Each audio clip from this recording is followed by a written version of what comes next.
good evening, and thank you so much for joining us for this RJRGLEANER Group virtual town hall meeting. I'm Dion Jackson-Milo. A special welcome to our viewers and our listeners on TVJ, Radio Jamaica, One Spot Media, Power 106, JNN, and YouTube.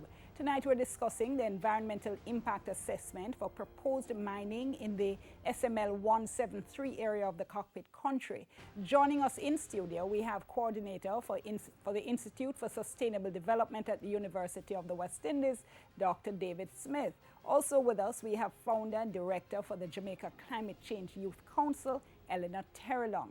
With us on Zoom, senior lecturer and postgraduate coordinator for the Department of Geography and Geology at the UWI, Dr. R. Peter Mandal, and environmental economist, Dr. Peter Edwards. Now, remember, this town hall is all about you. So we're going to be sharing as many of your questions and your comments as we can. You can still share them. Send them to our WhatsApp line 3810072.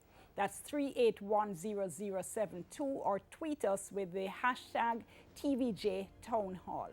Before we get to our guests though, the environmental impact assessment came in several volumes and is hundreds and hundreds of pages long. So just to set us up, here is a very, very, very brief overview. In my documentary Cockpit Controversy, I looked at the role of the Environmental Impact Assessment EIA in deciding whether NEPA should grant an environmental permit for mining in the Cockpit country. This would be in an area referred to as Special Mining Lease 173, or SML 173 for short. New Day Aluminium Jamaica Limited wants a permit. Noranda Jamaica Bauxite Partners 2 does the mining for New Day. New Day owns 49% of Noranda.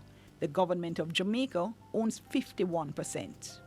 An EIA is used to identify environmental, social, and economic impacts of a project before a decision is made. We completed the terms of reference and we issued those in January 2019, I'm sorry.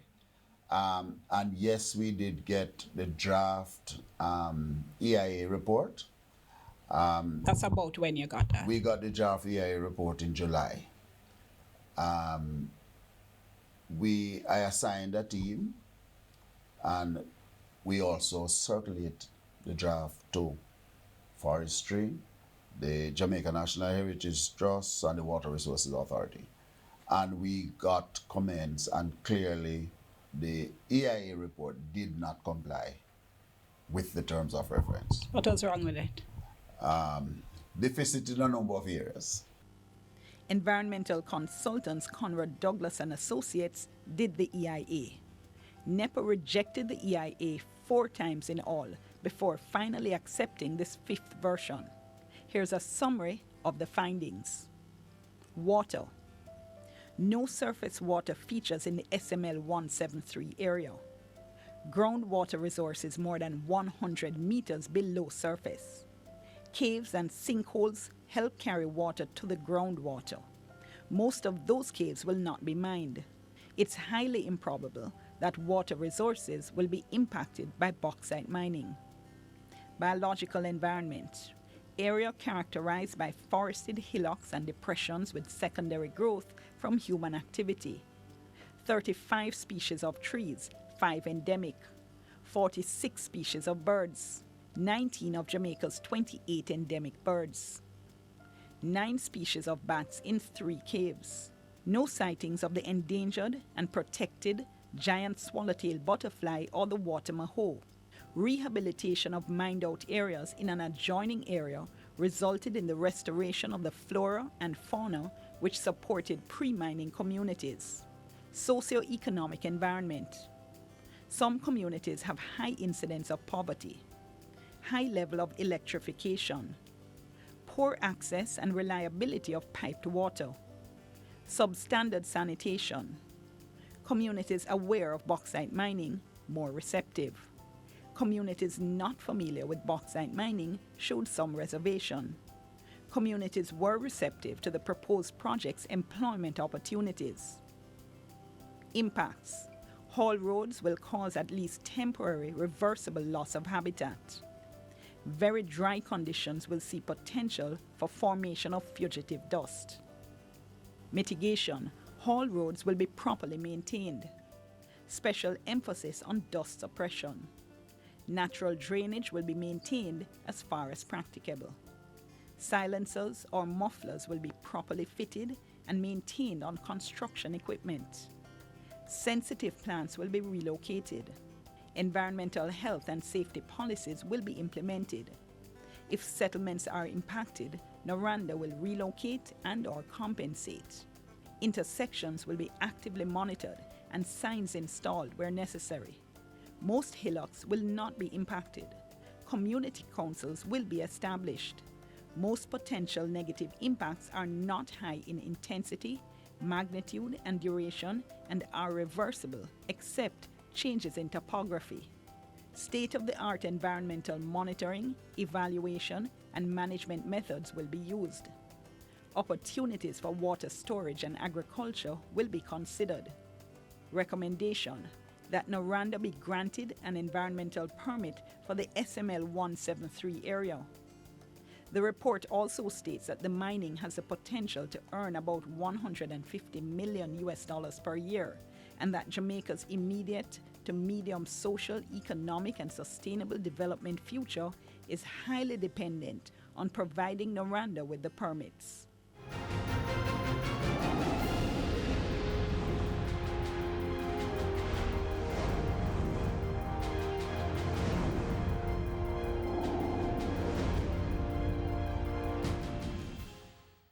So remember, you can participate. Our WhatsApp line is 3810072, 3810072, and you can tweet us using the hashtag TVJ Town Hall. We should let our viewers and our listeners know that we did invite NEPA, as well as Noranda, as well as Conrad Douglas and Associates to participate. They all declined. NEPA said they didn't want to get involved during this public discussion part of the process. All right. And let me start off with a question from Theophilus, who is asking, have we as a country not learned anything from the unsustainable practices, short-term gain, and long-term environmental damage of bauxite mining? Let me ask the doctor from Sustainable Development Institute to kick us off on that one. What do you say, though, with that question juxtaposed against what we heard from the consultants, saying that, hey, you know, this is something that's important to Jamaica's economy? I was quite young when I learned there's a big difference between gross income and net. So we've heard from the report that we might get $150 million per year coming in. What the report doesn't put a number on is what is the cost of that. In other words, what do we have to take out of that in order to pay for example, all the remedial measures that, for example, the Jamaica National Heritage Trust indicates in its report would be required to protect something like, I think, nearly 200 sites of cultural importance. How much of that money is necessary to do the rehabilitation that would be required? So we've got a gross figure, we don't have a net figure. In addition to that, we know that we've been mining bauxite in Jamaica for many, many years, since at least I was a little kid. I'm not sure, and I would love to be corrected by the economist on the show, whether or not when you add up the values of what we have benefited from the mining versus what we had to pay out in the social costs and so on, whether we've come out to a very large positive figure. In the same way, we've had sugar for a very, very long time. Lots of money was earned by sugar, but the social cost was unacceptable. Now, what we don't keep hearing about is what is the net economic advantage to Jamaica of mining bauxite? What is the net advantage of converting land into something else? Yes, we know that bauxite companies, mining companies, obviously they make money, that's why they come here. But we haven't done a very good job of quantifying the benefit to the economy. And remember, the economy is not a business. It is what happens to the entire country in terms of all the costs and benefits that center around the activity. So it's quite possible we may not be benefiting that much. Let me ask Dr. Peter Edwards to comment on this point. Dr. Edwards, that's not the way in which we normally talk about these projects, right? Because we normally hear it's going to bring in X amount in taxes, going to bring in X amount in revenue, it's going to create X amount of jobs. So how do you then transfer that conversation to answer the kind of questions David is asking? I mean, I think David is asking the important questions, and he stole all my notes that I had written down here. But and he makes a good point. You know, with these announcements, we usually hear that kind of gross figure, and I think it was 150 million US dollars per year that was stated. That would be that is worth. But the question again is, who gets that money? How much of that 150 million actually stays within the shores of Jamaica? Is that just the numerical value of the bauxite on the world market, which is good? But the challenge has always been for Jamaica with sugar, as he mentioned, and with limestone and other raw materials.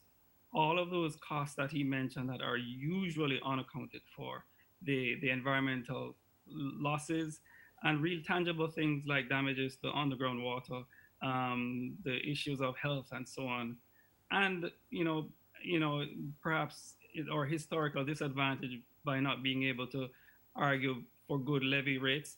Is the levy that's currently set, is that a fair rate? Does that actually reflect the benefits that should actually stay in the country to the wider Jamaican society outside of the 400 people, I think, who would be employed in the construction phase and the 20 permanent jobs and the taxes and so on, and the other ancillary benefits of, the cook shops and so on in the area. So let's not forget that, we are severely underemployed and so on. But if we're not at the end of the day able to say that the benefits outweigh or the benefits are adequately accounted for, and the average Jamaican is whether through taxes or in the national coffers are satisfied, then we're making decisions that are not optimal. Tell me in one sentence, what is it you do? People who call themselves environmental economists, what do you do and how does it relate to this kind of project? So in my world, I focus on putting a dollar value on nature, and that's the most simplest version of it. But there's more than that environmental economists do. We are often tasked with trying to find a number on the benefit side. What is the benefit for leaving Cockpit country in its current state? What are the additional benefits that we're not accounting for, like the impact of pollinators like bats and bees to the agricultural, the benefits to agriculture? What are the benefits working alongside with hydrogeologists? What are the benefits of keeping Cockpit country in place so that we don't end up spending more money down the line to treat water systems in the North Coast and the South Coast, and also the impact on the tourism product when we can't supply water? So there are a bunch of things tools that we can apply to come up with a number, one of which can be considered fairly esoteric, Jamaicans' value for leaving Cockpit country in place. But there are other ways to come up with actual quote unquote market values for things that people can actually count, like water and lumber and the value of carbon sequestered from leaving trees intact. Okay, let me go to a question now from Michael. Michael is asking, does the EIA appropriately address concerns many residents have about whether the underground water sources may be contaminated by mining? And before I go to Dr. Mandel, I think we have a clip from the public consultation at which this was mentioned.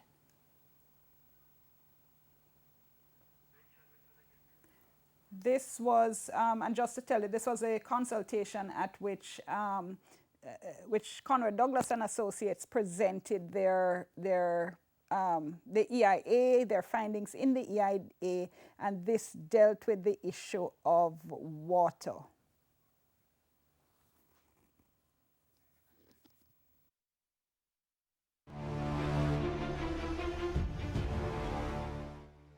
in the upper watershed areas where SML 173 is located, the depth to groundwater is greater than 300 meters. Bauxite is not found at the depth of groundwater in SML 173, and it's important that we stress this. It is found at an average of 10 meters above beneath the surface, and at the greatest depth, 30 to 35 meters.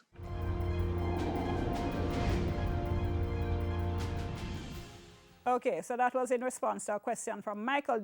Well, not in response. That was in relation to a question from Michael. Does the EIA appropriately address concerns about contamination of underground water sources? And the EIA concluded that there was no such danger. Dr. Mandal, let me bring you in and ask, are the concerns of the residents entirely unfounded then? Okay, well, I read the EIA and there is no immediate well in the neighborhood of the SML 173 plot, which is proposed for mining. But in the EIA, I don't see much details on the parameters that need to be tested for the water quality. There is a table talking about nitrates and phosphates, but based on bauxite mining in other parts of Jamaica, we have seen that the water quality is related to caustic soda. So I would like to see some more data on, or some more parameters to be analyzed. Also the caves which are there and the underground drainage. In the EIA, it is mentioned that there is surface water runoff and there is caves, but I don't see a specific flow direction, which is there in the WRA web map. So I would say that a little bit more detail need to be done on to show the flow directions and where exactly they are sampling for water quality. Yes, it's not going down to the groundwater level based on the data in the EIA and the water table from the wells, but there are caves. And after you strip up, they mention in the EIA about stripping of the stripping.